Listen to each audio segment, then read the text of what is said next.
नमस्कार। गोपाष्टमी व्रत कथा। जब भगवान श्री कृष्ण गायों को पहली बार चराने के लिए ले जाने वाले थे, तब नंद बाबा ने गोपाष्टमी का समारोह मनाया।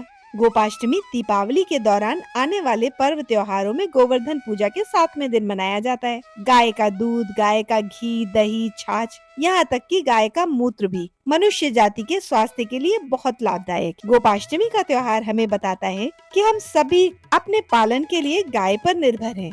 इसलिए वे हमारी अत्यंत पूजनीय है। इसीलिए हमारे सनातन धर्म में गाय को माता का दर्जा दिया गया है। आज मैं आपको गोपाष्टमी की कथा सुनाऊंगी। गोपाष्टमी कार्तिक मास की शुक्ल पक्ष की अष्टमी को होती है। इसी दिन भगवान श्री कृष्ण किशोर अवस्था में प्रवेश हुए थे। इस दिन गो पूजन होती है, भजन कीर्तन होती है एवं नाच गाना होता है। तो गोपाष्टमी की पौराणिक कहानी इस प्रकार है। लेकिन इस कहानी को सुनने के पहले प्लीज मेरे चैनल को सब्सक्राइब कीजिए और वीडियो पसंद आने पर लाइक कीजिए। गोपाष्टमी पर्व की कथा इस प्रकार है। जब कृष्ण भगवान ने अपने जीवन के 6ठे वर्ष में कदम रखा, तब वे अपनी मैया यशोदा से जिद करने लगे कि अब वे बड़े हो गए हैं, उन्हें बछड़े चराने के बजाय गाय चराने का काम दिया जाए। उनकी हट के आगे मैया ने हार मान ली और मैया ने उन्हें अपने पिता नंद बाबा के पास उनकी आज्ञा लेने के लिए भेजा।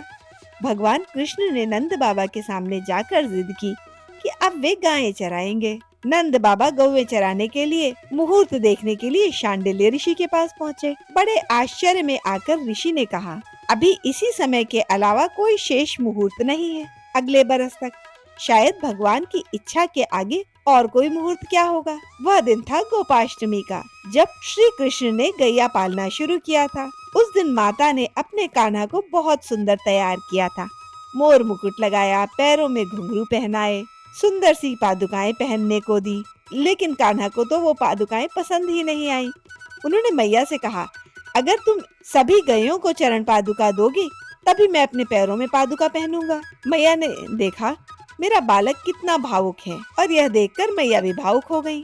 और भगवान श्री कृष्ण पैरों में बिना कुछ पहने अपनी गैया को चराने के लिए वन की ओर चले गए। और गौचारण करने के ही कारण भगवान श्री कृष्ण को गोविंद नाम से भी जाना जाता है। इसीलिए भगवान श्री कृष्ण का एक नाम गोविंद या गोपाल है। गोपाष्टमी की दूसरी कथा इस प्रकार है। यह भी एक पौराणिक कथा है। ब्रज में इंद्र का प्रकोप इस तरह बरसा कि लगातार बारिश हो गई, जिससे बचने के लिए भगवान श्री कृष्ण ने 7 दिनों तक गोवर्धन पर्वत को अपनी सबसे छोटी उंगली पर उठाए रखा। जिस दिन भगवान ने गोवर्धन पर्वत को उठाया, उस दिन को गोवर्धन पूजा के रूप में मनाया जाता है।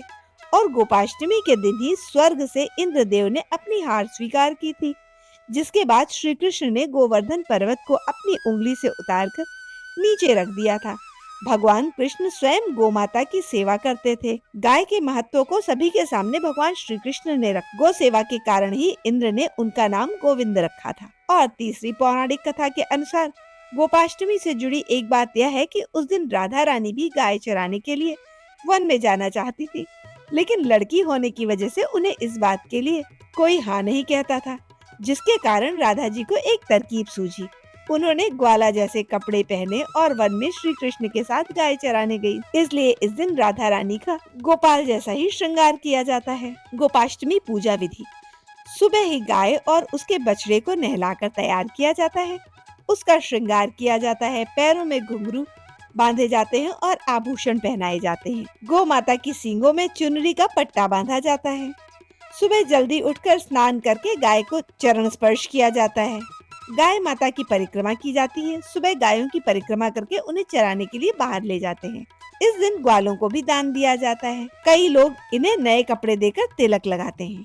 शाम को जब गाय लौटती है तो उनकी पूजा की जाती है। उन्हें अच्छा भोजन दिया जाता है।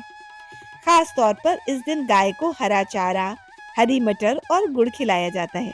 जिनके घर पे गाय नहीं होती है, वे लोग गौशाला में जाकर गाय का पूजन करते हैं और उन्हें गंगा जल और फूल आदि चढ़ाते हैं, दिया जलाते हैं, गुड़ खिलाते हैं और गौशाला में खाना और अन्य सामान भी दान देते हैं। औरतें कृष्ण जी की भी पूजा करती हैं, गाय को तिलक लगाती हैं और इस दिन भजन गाए जाते हैं और श्री कृष्ण भगवान का पूजन किया जाता है।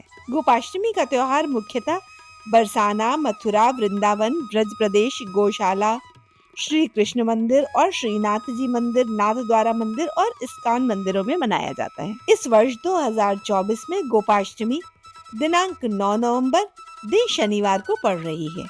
आशा है आप सभी गोपाष्टमी को बड़े ही प्रेम से मनाएंगे और इस कथा को सुनेंगे। धन्यवाद।